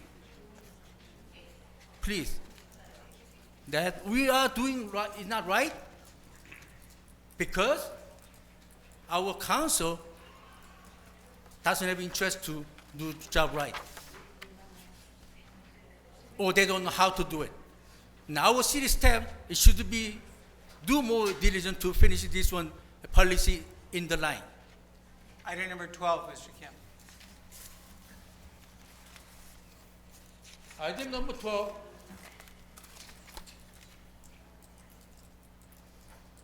Debt management.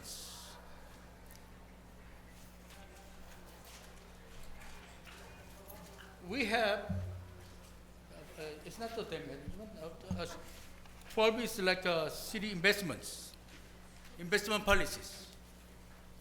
I've been seeing the last of a budget report, city doesn't create much interest. A lot of money, for example, Major D, the money is supposed to be staying there several years, couple $1 million. We should put it in the bank to get the interest rate. Even lots of money like impact fees, a lot of money, millions of dollars, we are sitting in the bank without creating any incomes.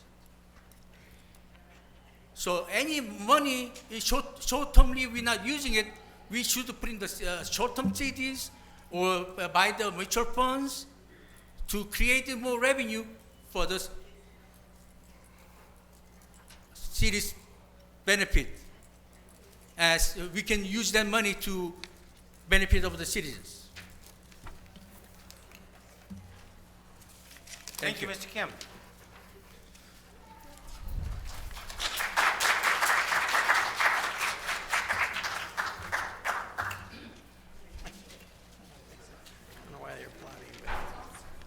have anybody else? Nadia, thank you. Oh, I made the motion, Mr. Mayor. Motion to accept items 7, 8, 9, 10, 11, and 12. Second, is there a second? I second. All those in favor? Aye. Aye. Thank you. Discussion of potential action items. Number 13, pre-qualified applicants for the 2019 sale of safe and sane fireworks. Mr. Dale.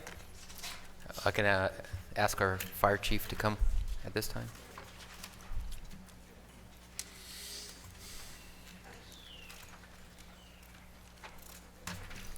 All right, good evening, citizens, Honorable City Council, Mr. Dell, and Carlos as well. During the March 1st through April 3rd, with the announcements, or not, we actually didn't do the announcement, but we had opened applications for the fireworks for the 4th of July sales, the Safe and Sane.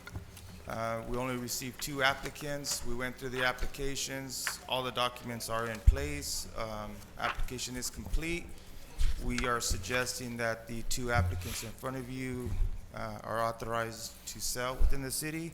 They are Ministerio en Acción Más que Vencedores, and the second one is Christ Community Church of Imperial Valley. I think that's where we're at right now. Be that week long for July 4th weekend? Yes, sir. Yep. It's 1 week before July 4th. They'll start to be able to sell them. They'll finish on July 3rd. All right. Have they set up their area of? Not yet. We need to get approval first. They Yes. like to go to in front of Thrifties in that area. Yes, And I think that there's 2 different locations. I think there's one's at Walmart, and they were looking for having one downtown as well. But they can't set up until we get authorized. Okay. All right. Thank you.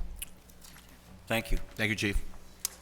Is there a motion to accept item 13, please, for sale of safe and sane fireworks? I'll Motion make to that accept. motion. Motion by Mr. Romero. Need a second? Second. Mr. Hodge, all those in favor? Aye. Aye, thank you. Approved debt management policy, item 14. Yeah, I'd like to invite our illustrious finance director at this time. Uh-huh.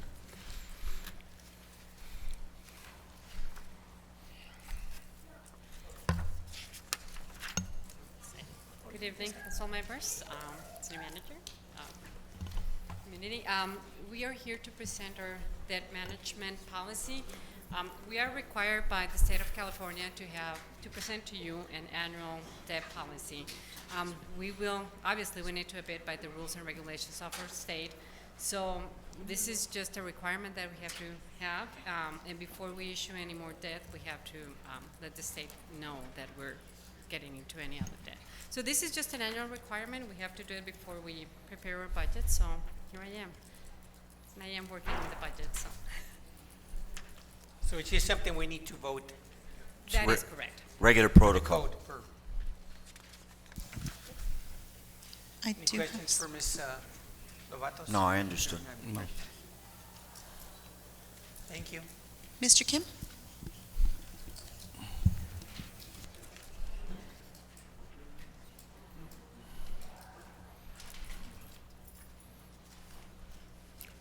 Last couple years, we've been creating a lot of debt.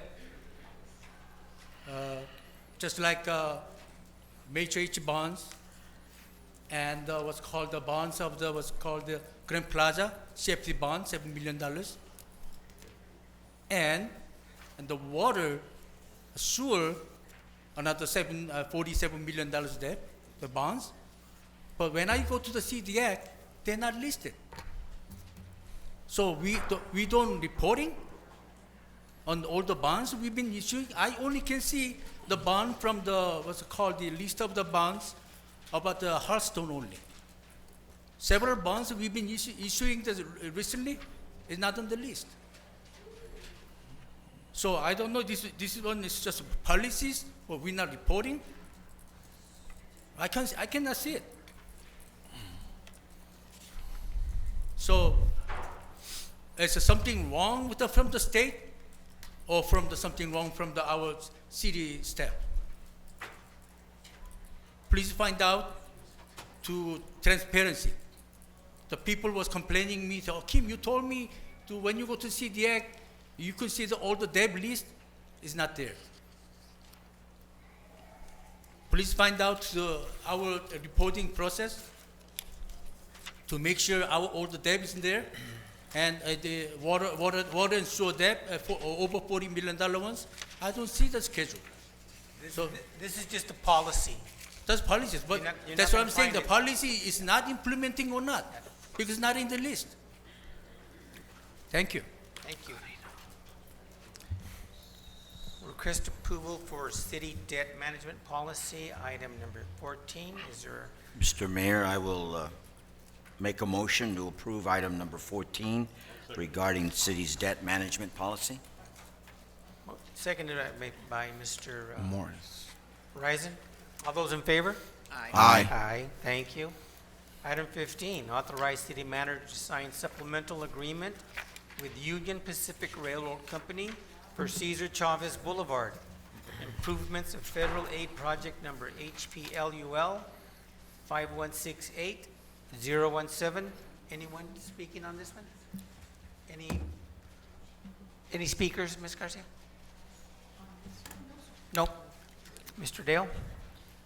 I'd like to invite our Public Works Manager up to the podium. All right.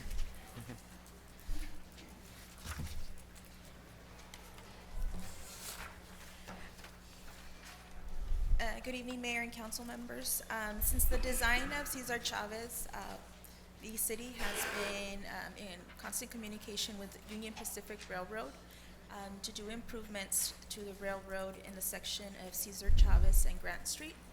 Back in 2017, the city approved an agreement with them for approximately $118,000 to do some repairs. Since then, Union Pacific has informed us that they need to do additional work to the railroad section on Grant and 5th Street.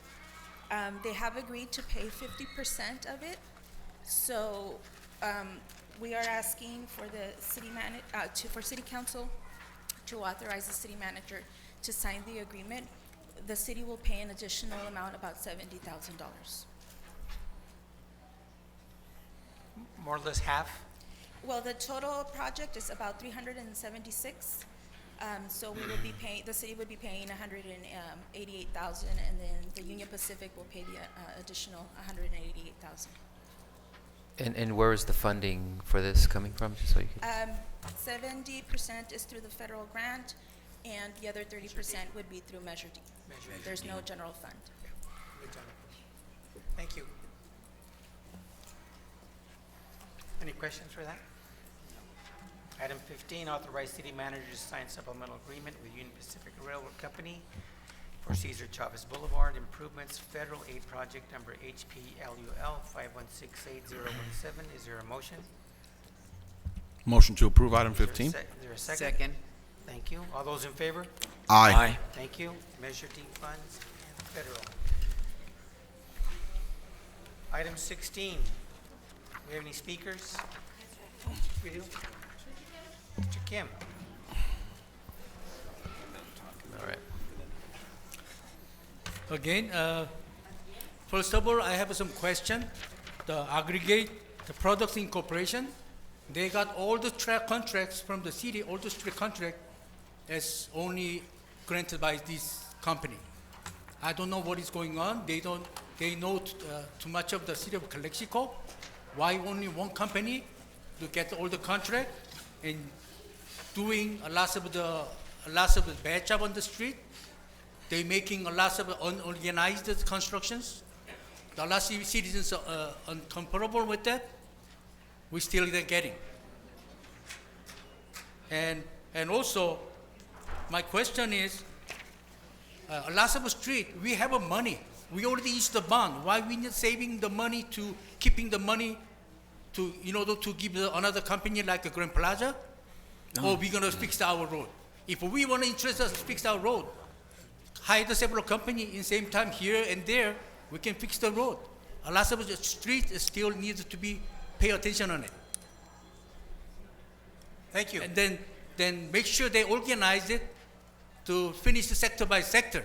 They open all the street, and it comes about a couple of months later they finish it.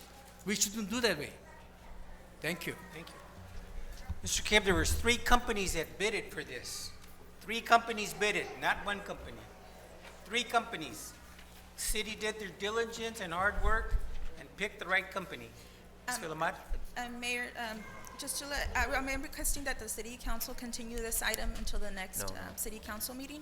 We received a letter from a construction company late yesterday, and our city attorney hasn't had the opportunity to review it. So would like We to did continue. review, we actually had a chance to review, Oh, so. did you? Yeah. Correct. As was mentioned, we did receive a bid protest yesterday from Granite Construction, identified 2 items. We were able to finalize the review right before the city council meeting to verify that they did not have any merit. So no issues. And we still recommend proceeding with the award this evening. It's okay.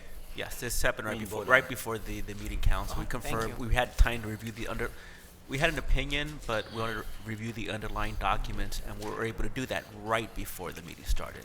Okay, So we're able to proceed you. with this action tonight. very good. And we have a list of the streets that are going to be recommended to be worked on. Mucho. And this looks like there's at least 25 to 30 streets, but we're going to pick those that are most in dire need. Yes, also, we don't want to pave the streets where we know we have to replace water pipelines and sewer pipelines. So, yeah, we do have streets that are even in worse condition, but we have to replace the infrastructure first for obvious reason. And so, Get the pipes in. Thank you. And then This- further, I just want to make sure that the Granite's bid protest letter is being submitted to the record, and we do have extra copies if anybody wants to see one. Thank you. Okay. And this is going to be through the sales of Imperial County Local Transportation Authority, LTA sales. They'll be funding this. There's a motion to accept. I'll make a motion to accept item number 17. 16. 16, I'm sorry. Award the bid from Aggregate Products, Inc. in the amount of $5,136,634.26 and authorize city manager to sign construction agreement for street improvements project asphalt rubber composite layer overlay on designated streets projects numbered for 2019 400. Motion was made by Mr. Hodge. Is there a second? Second. Second. All those in favor? Aye. Aye. Carried. Thank you. Moving on to item number 17, award bid proposal from Flow Systems, Inc. in the amount of $39,598.94 for the purchase of 1 grit chamber pump for the wastewater treatment plant. Mr. Dale. I'd like to again invite our Public Works Manager. As previously mentioned during different city council meetings by our city manager, David Dell, our facilities, both in the water and wastewater, our equipment has been 50, 70 years old. So we have come to where we are requesting the purchase of a grit chamber pump for the wastewater treatment plant. We went ahead and prepared the bids, advertised them, and then our city clerk's office received 2 bids from Flow System as well as California Environmental Controls. We reviewed the bids, and the lowest bidder meets all the requirements and guidelines. Went out to bid and Flow System got. Yes. Got the- So tonight we are requesting that the city council award the bid to Flow Systems for $39,598.94. And this is no, wastewater enterprise funds. It's not affecting the general fund. And how old is this pump? How old Yeah, is, really how old bad is this? shape. I think the pump that we have now is about 20 years. Oh, So we do need to replace It's it. time to change. Yes. Time to fix. it's become obsolete. All right, and this is wastewater fund. That's what the money's for. Is there a motion to accept Flow Systems, Inc.? Motion to accept item 17. Is there a second? I'll make that second. All Mr. those Mayor. in favor? Thank you. All those in favor? Aye. Thank you. Item 18 is Mr. Romero. Anyone Yes. Anyone for the commission? Sure. So at the moment, I'm fortunately personnel commissioner, former personnel commission, had to resign due to health issues. So for my new appointment, for personnel commission, I'm going to appoint Mr. Zach Sanchez. Mr. who? Zach. Zach Sanchez. Zach. Yes, sir. Zacharias. Okay. All right, future agenda items. Any Yes. 1 second. any items for the next meeting? I got 2 items, Mr. Mayor, Okay, that I would like to take a look at now that we're getting ready for our new fiscal year and a reorganization. I'd like to see if maybe we can get a presentation from our current code enforcement officer so that we can start taking more action into different things going on in the city, making sure everybody's up to par, everybody's up to ordinance and up to code. I've seen that that's been an issue a lot lately, and some of the main concerns that I've heard from citizens and from business owners is that, well, you're telling me to do it this way, but you're letting other people not doing it. So kind of see where we stand so we can, everybody just be flat across the table like I'd mentioned before.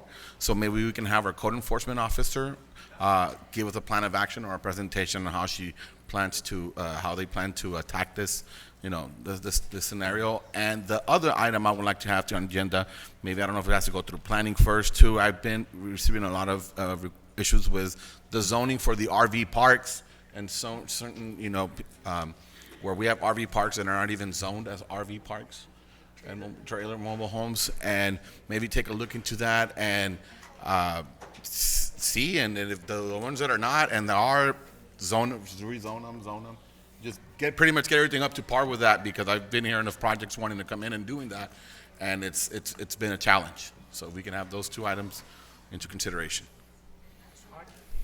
Yeah. We can't afford to sit on the sidelines when it comes to the census preparation. If we have an incomplete census data, it will adversely affect the city and our community. It will mean that we will have a tougher time for our community to compete for grants and programs, funding health, transportation, education, housing. And it will result in a large loss of potential revenue. I'm very aware that we are still in debt, as I stated before, and short on staff. Therefore, I am personally volunteering to participate as a member on the Imperial County 2020 Census Complete Count Committee. But here's the future agenda item. I would like to see background on the consensus, a discussion and possible action taking on creating a Calexico subcommittee or a committee in order to augment what the county is doing so that we are guaranteed to do the best job that we can. But the county County. is spearhead. Yes, spearheading. The county is spearheading. Yeah, the but I'd like to census do count. what El Centro's done. They created their own committee so that you have better communication and we can do a lot of things. Faster process. Subcommittee. Mr. Bryson, anything? Any items for the Motion to adjourn. Okay. I'll second that. Time to go. Thank you. Thank you very much, ladies and gentlemen. Close the session.